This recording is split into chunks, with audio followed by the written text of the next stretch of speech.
In a quiet corner of Lagos, a young man sold phone accessories on the street. His life was simple, his dreams humble. He hoped to earn enough to support his family, maybe one day open his own shop.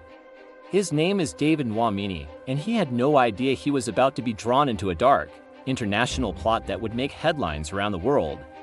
This is the story of a powerful Nigerian politician, his ailing daughter, and the desperate young man caught in the middle.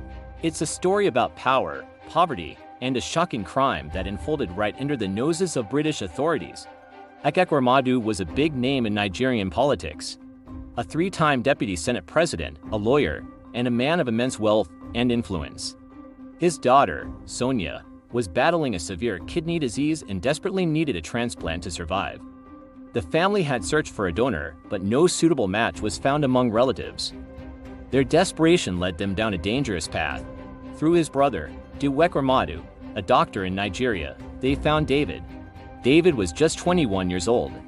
He came from a poor family and was trying to make a living on the streets. He was approached with an incredible offer: travel to the UK, receive a generous payment, and be given the chance for a new life with opportunities he could only dream of. He was told he would be donating a kidney to a relative of Ekweremadu.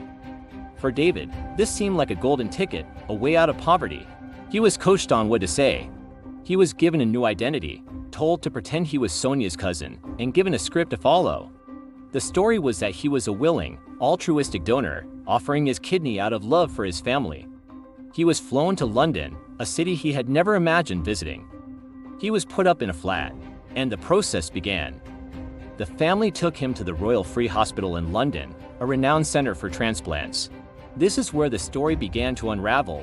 During the initial consultations, doctors became suspicious. David's story didn't add up, his body language, his answers to their questions. They all raised red flags. He seemed nervous and ill-informed for someone supposedly making such a significant, altruistic gesture. The doctors sensed something was wrong. They felt he was not donating his kidney willingly. Following their instincts and professional duty, the hospital staff decided not to proceed with the transplant. They concluded that David's consent was not genuine. He was a victim, not a volunteer. Imagine David's position. He was alone in a foreign country, brought there by powerful people who now saw him as an obstacle. When the transplant was called off, the promises made to him vanished. He was told he would no longer be needed and should return to Nigeria. Fear crept in. What would happen to him back home? Would he be safe? He was terrified. In a desperate act of self-preservation, David walked into the Staines police station just outside London and told them his story. He explained that he had been brought to the UK to have his kidney removed, that he was scared for his life, and that he had nowhere else to turn. He told them he didn't understand the full picture until he met with the doctors. He was just a street trader who thought he was being offered a job. This brave act set in motion a major police investigation. The National Crime Agency, which deals with serious and organized crime, took over. The investigation was complex.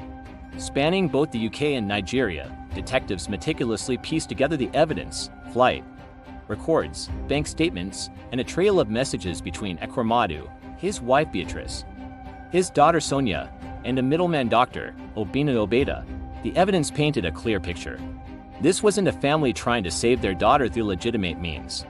It was a criminal conspiracy to exploit a vulnerable young man for his organ.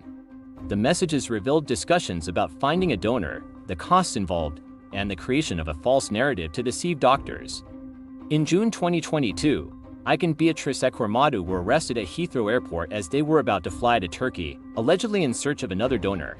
The news sent shockwaves through Nigeria and the international community. A man of such high standing accused of such a heinous crime was almost unbelievable. The trial at the Old Bailey in London was groundbreaking. It was the first time anyone had been convicted under the UK's Modern Slavery Act for an organ harvesting plot.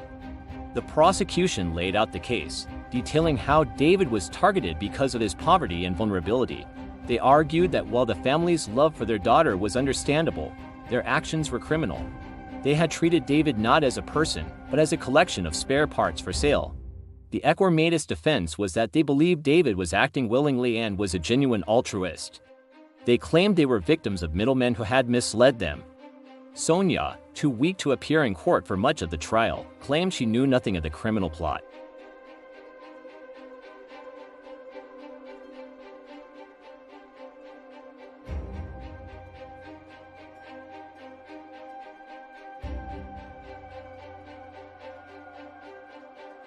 He told Ike Ekweremadu, "You played a leading role. You were the driving force throughout. Your status and influence were deployed to find a donor." He acknowledged the family's predicament but emphasized that the well-being of the powerful and wealthy cannot be secured by the exploitation of the poor and vulnerable. Ike Ekweremadu was sentenced to 9 years and 8 months in prison. His wife Beatrice received a sentence of 4 years and 6 months for her role. The middleman, Dr. Obeda, who had himself received a transplant from an illegally sourced donor years earlier, was sentenced to 10 years. And what about David, the young man at the center of it all? He remains in the UK under the protection of the authorities. His life has been changed forever. He showed incredible courage, first by confiding in the hospital staff and then by walking into that police station. He stood up to powerful people and, in doing so, exposed a dark and disturbing trade. His testimony was crucial to securing the conviction. During the trial, he spoke of his fear and confusion. He told the court, "I would not have agreed to it if I knew. My body is not for sale." His words remind us of the human cost of this crime. He wasn't just a donor, he was a victim of modern slavery. The case has shown a harsh light on the global black market for organs, a trade fueled by poverty and desperation.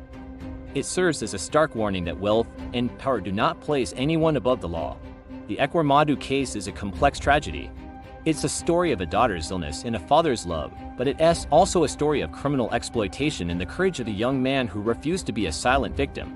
David Nwamini's journey from a street market in Lagos to a courtroom in London is a powerful testament to the fight for justice, reminding us that every life has value and no one's body is for sale. Thanks for watching. If you found this story important, please like and subscribe for more deep dives into the stories that matter.